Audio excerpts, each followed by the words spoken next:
kisahnya ya. Mohon maaf. Jadi ada makhluk Allah, hamba Allah, sang penghuni langit yang tak terkenal di bumi. Nah, judulnya itu tuh. Biasa Bu, kami mengutip tulisan seseorang, saya sampaikan. Siapa tuh? Siapa? Uwais Al-Qarni. Itu terkenal di penghuni langit, tapi di bumi nggak dikenal. Kalau bisa seperti itu, para malaikat tuh kagum luar biasa, tapi di bumi dia orang biasa, nggak kelihatan kalau dia itu orang luar biasa. Uwais Al-Qarni. Dalam sebuah kisah itu ada seorang pemuda soleh, ya, pada zaman Nabi Muhammad SAW, tapi secara fisik tidak pernah berjumpa ataupun bertemu secara langsung dengan Rasulullah SAW.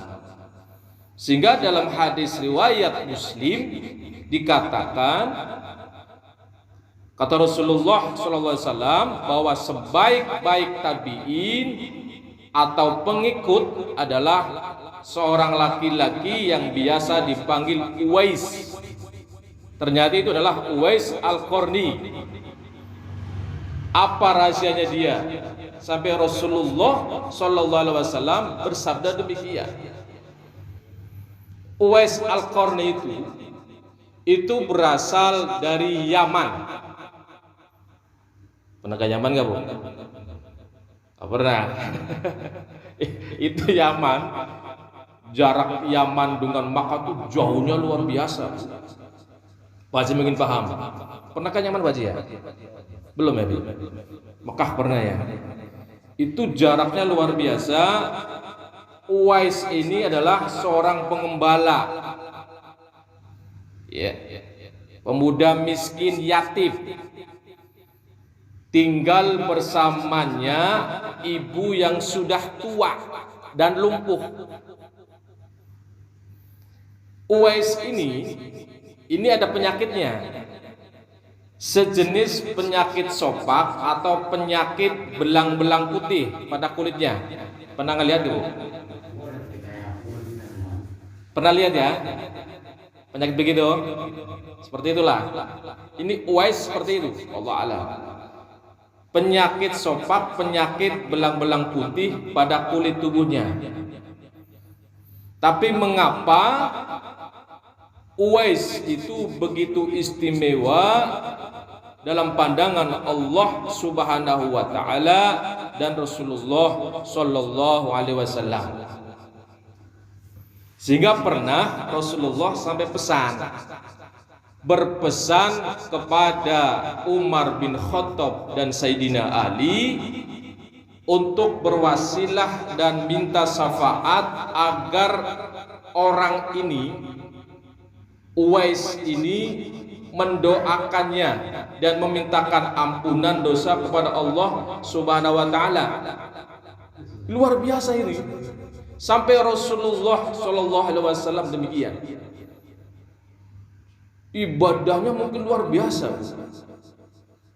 Nyuruh sekelas Sayyidina Umar bin Khattab dan Ali bin Abi Thalib, suruh kalau ketemu, nanti kalau pergi ke Yaman ketemu, kamu minta syafaatnya agar mendoakanmu serta memintakan ampunan dosa kepada Allah Subhanahu wa taala.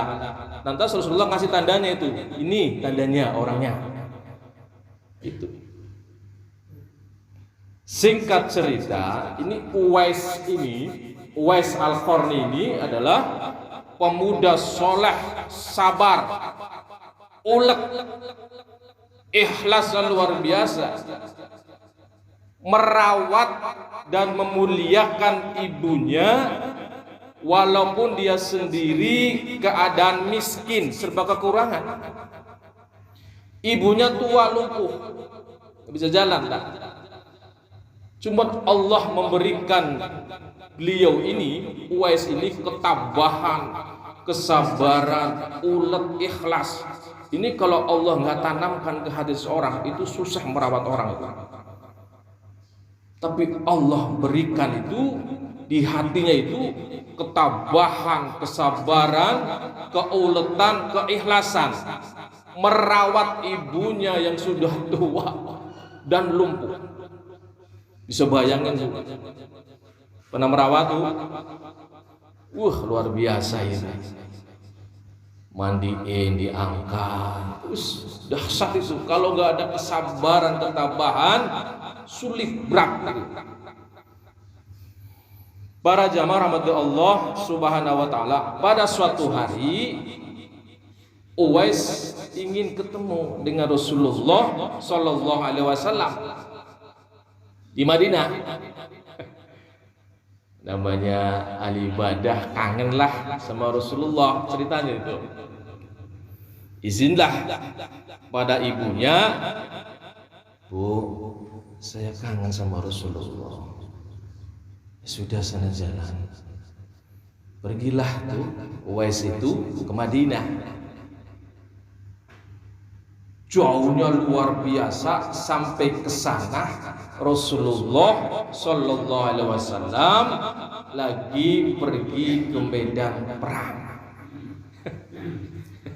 Luar biasa ya. Perjalanan jauh sampai ke sana, Rasulullah nggak ada, ditungguin inilah. Cuman di saat menungguin itu, dia ingat ibunya.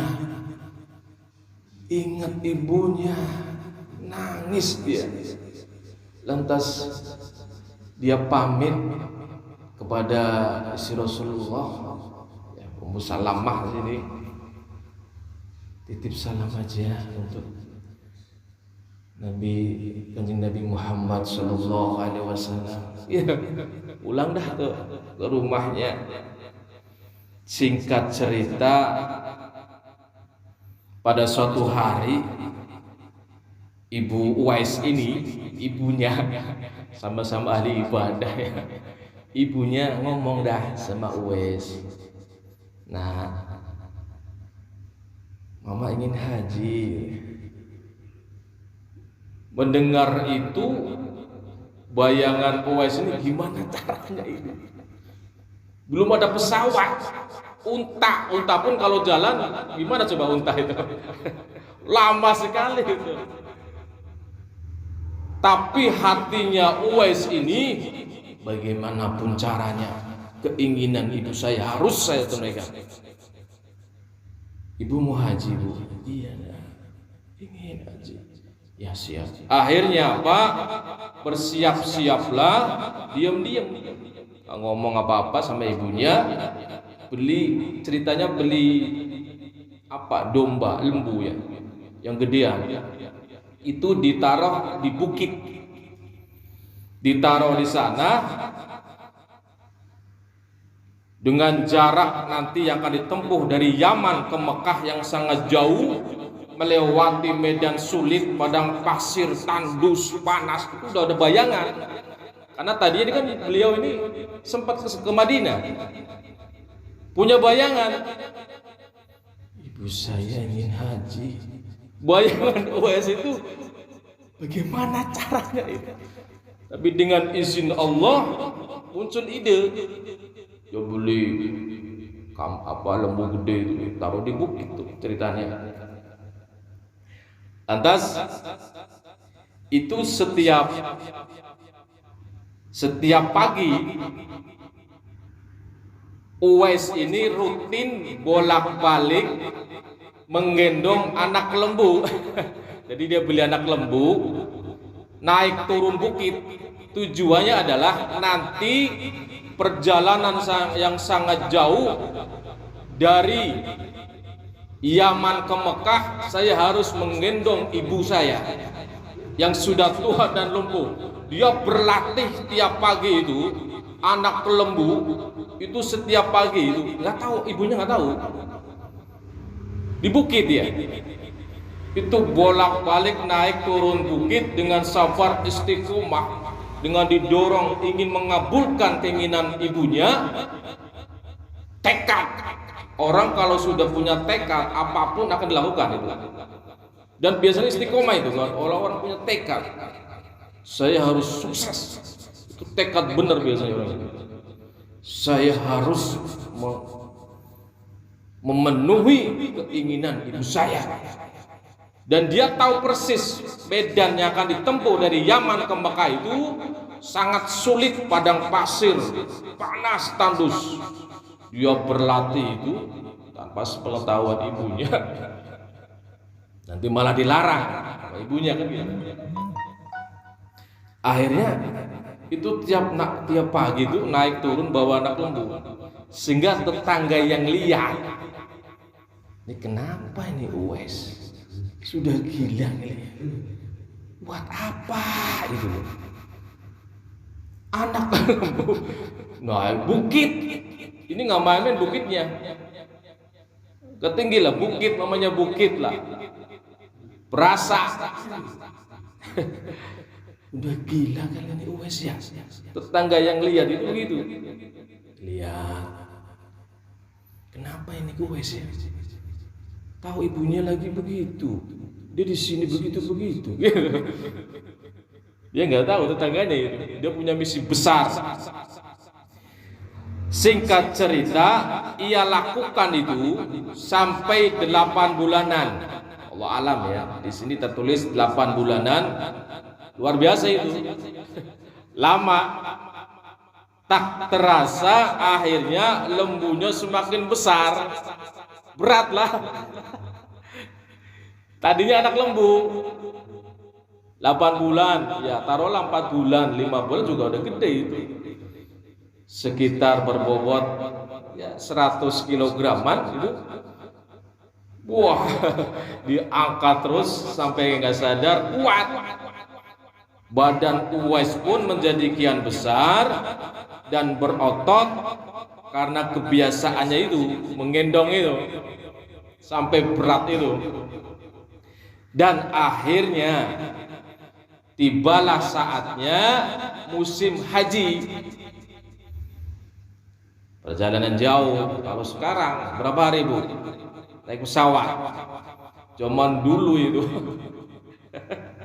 lumayan. Pakai perahu aja dulu katanya lebih dari berapa bulan Baji ya? Baji haji dulu sebulan lebih kan? Hampir 6 bulan. Perjalanannya itu. Sekarang wah enak pesawat. Akhirnya waktu musim haji pun tiba. Uwais Al-Qarni yang sudah mumpuni lah, sudah teruji fisiknya. Bismillahirrahmanirrahim. Mak, bentar lagi musim haji, Mak. Ayo, Mak. Kamu ingin ngabulin, Nak? Iya, Mak. Sebagai apa? Sudah. Yang penting Mama haji. Nangis itu ibunya itu. Nangis, nggak percaya. Apa iya gitu.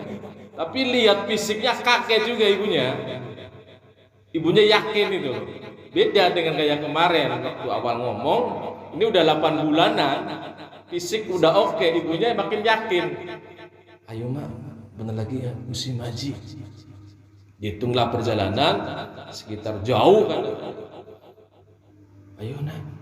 Bismillah. Ibunya nangis, itu digendong ibunya dari Yaman sampai Mekah. Ini nggak main-main. Ini kalau Allah Subhanahu wa taala tidak memberikan rahmat ke hatinya Uwais, sulit. Memberikan ketabahan, kesabaran, itu intinya kan itu. Ketika Allah memberikan hati seorang ketabahan, kesabaran, keikhlasan, merawat ibunya, itu terasa enteng saja. Itu sudah terlatih badannya, berangkat dah tuh. Singkat cerita, dengan izin Allah Subhanahu wa taala sampai dah tuh di Mekah. Haji dah tuh mulai itu. Diceritakan di depan Ka'bah itu, ibunya nangis, enggak percaya keinginannya dikabul oleh Allah Subhanahu wa taala dengan digendong oleh anaknya sendiri, Uwais Al-Qarni. Jadi kalau bukan Allah yang bantu itu susah itu. Luar biasa. Nangis tuh ibunya, nggak percaya, kayak mimpi.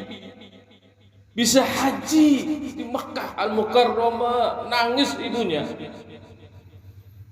Kemudian berdua ini nangis berdoa, sama-sama berdoa, ibunya sambil nangis berdoa. Uwais pun nangis berdoa, ya Allah. Uwais ini nangis, ya Allah, ampuni semua dosa ibuku, ya Allah. Itu nangis itu. Ya Allah, ampuni semua dosa ibuku, ya Allah. Lantas ibunya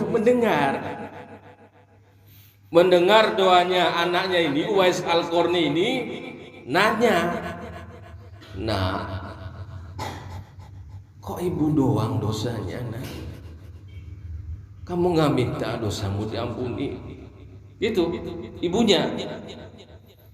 Bagaimana dengan dosamu? Nah, ibu sambil nangis itu, sang ibu heran mendengar Uwais tidak meminta ampun akan dosanya sendiri untuk diampuni oleh Allah Subhanahu wa ta'ala. Apa jawaban Uwais Al-Qarni? Maaf, dengan terampuninya dosa ibu akan masuk surga, itu cukup, Ma, untuk saya. Cukup ridho dari ibu yang akan membawaku ke surga Allah Subhanahu wa ta'ala. Luar biasa ini. Omongan seperti ini, ridallah fi ridal walidain, harus dipegang kuat ini. Yakin di dalam hati Uwais Al-Qarni, ketika orang tua ridho kepada dirinya, Allah pun akan ridho kepada dirinya. Yakin benar itu Uwais Al-Qarni. Kalau mama sudah diampuni dosanya oleh Allah, cukup ridho dari emak ibu untuk saya. Luar biasa ini. Uwais Al-Qarni setelah ucapan itu di hadapan Ka'bah Al-Mukarramah, tempat yang mustajab, Baji ya. Ya Baji. Itu dengan izin Allah terjadi keajaiban. Ini semuanya kalau Allah sudah kun fayakun, apapun bisa terjadi. Setelah itu terjadilah sebuah keajaiban. Allah alam, di sini ceritakan seperti itu. Atas berkat rahmat dan karunia Allah, itu penyakit sopaknya Uwais, penyakit belang di tubuh Uwais, itu sembuh dengan izin Allah Subhanahu wa ta'ala. Ketika dia mengatakan ridho orang, ridho ibu itu cukup untuk kami, Ma, yang bisa masukkan ke surganya Allah. Ridallah fi ridul walidain wa suhtullah fi suhtil walidain. Ketika Allah sudah ridho, orang tua ridho, Allah akan beridho. Itu pun sebaliknya. Ketika orang tua murka, Allah pun akan. Ini Uwais Al-Qarni. Sehingga itu dengan izin Allah, itu penyakitnya sembuh, Bang Udin. Penyakit sopaknya itu sembuh, tinggal bulatan putih di tengkuknya. Allah alam ya. Ini kalau Allah memberikan rahmat, apapun bisa terjadi. Itu sembuh, itu penyakitnya yang sopak belang-belang itu menjadi putih, hilang. Para jamaah rahmati Allah Subhanahu wa taala, sampai akhirnya kemudian Umar bin Khattab pun berhasil berjumpa dengan As-Qarni. Lantas pesan Rasulullah supaya mereka meminta syafaat dari Uwais Al-Qarni untuk mendoakan dan meminta ampunan dosa kepada Allah Subhanahu wa taala. Lantas singkat cerita terakhir, Sayyidina Umar bin Khattab Al-Faruq dan Sayyidina Ali sekian lama kemudian terdengar kalau Uwais Al-Qarni itu meninggal dunia.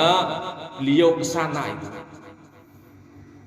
Beliau ke sana bertakziah ke Yaman, menyaksikan masyarakat kaget sekelas Khalifah Umar bin Khattab dan Khalifah Ali bin Abi Thalib ke sana. Gak nyangka luar biasanya masyarakat itu tadi melecehkannya. Luar biasa dia itu. Uwais Al-Qarni, masyarakat baru tahu betapa luar biasanya Uwais Al-Qarni di pandangan Allah dan Rasulnya, serta di pandangan Khalifah Umar bin Khattab dan Sayyidina Ali bin Abi Thalib. Kita masih ingat dengan firman Allah Subhanahu wa taala dalam Al-Baqarah 83. Intinya apa? Ketika Allah menyatakan wa'budullah wa la tusyriku bihi syai'an. Wa'budullah, ketika Allah memerintahkan sembahlah Allah, jangan menyekutukannya. Yang kedua yang Allah sebut adalah wabil walidaini ihsana. Yang kedua itu. Maka posisi orang tua di pandangan Allah Subhanahu wa taala kedua setelah menyembah kepada Allah Subhanahu wa taala. Maka enggak usah heran, yakinlah ketika siapapun anak mengurusi orang tuanya, enggak usah takut miskin, enggak usah takut susah hidup. Yakinlah Allah akan berikan hikmah dari mengurusi orang tuanya. Dengan apa? Mungkin di saat dia mengurus orang tuanya ekonomi pas-pasan, tapi nanti di cucunya, di anak keturunannya menjadi anak yang soleh dan soleh. Subhanakallahumma wa bihamdika asyhadu an la ilaha illa anta astaghfiruka wa atubu ilaik. Bismillahirrahmanirrahim.